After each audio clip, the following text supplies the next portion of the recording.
lumang katang helmet. Napakainit. Napakainit pero mas pinag-iinit ang ulo ko yung mga nangyari kagabi. Maaganapan kahapon no, sa Senado.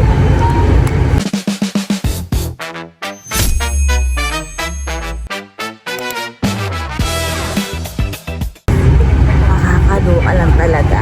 So, yung sinabi ni Mr. Marcoreta kahapon, hindi lang naman yun patungkol kay Sandisa. Dahil patama din yun sa mga kasama niya. Sa majority black, bakit? Si Binay ba? Abogado, ha? ATTY ba yun, ha? So, ayun nga mga patang helmet. Dapat hindi ko na tayo paran, pero kasi nakakapang hindi naman porket hindi ka abogado, eh wala kang alam sa batas.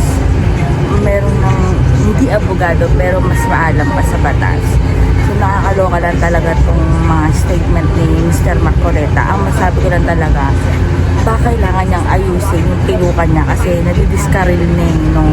Hindi na mag-isip ng tama kaya kung ano na mga sinasabi, kaya please lang pakiayusin mo yung pilukan niyo, ha.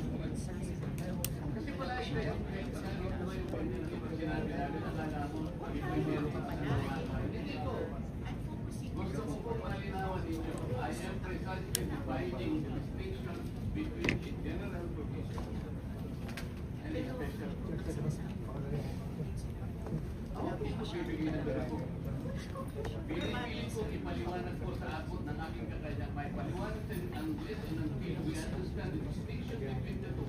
Baka po, di ba sila po tayo ng matagal? So, huwag mo nyo bibigyan ng masamang kaulan. Pinipilit ko po makatulong sa ating lahat. Sa panaintindihan po nyo yung distinction. Until po, so wala po tayo sa dalawa. I am trying to premise my discussion, my argument on the validity and supremacy of a special Angie? G? Angie? Sinapigin niyo po eh, pero ayaw niyo naman akong pakinggan. Napakasimple po ng distinction na pinipili. Huwag po, ang pakiusap ko lang po, huwag kayong magbibigay ng masamang kahulugan. I am only precisely placing a distinction between the two. Yun naman po, wala pong ibang masamang kahulugan doon. Eh kasi po yun kayo nagpe-press. Huwag pong ganon. Huwag pong ganon. Huwag pong ganon. Huwag ganon.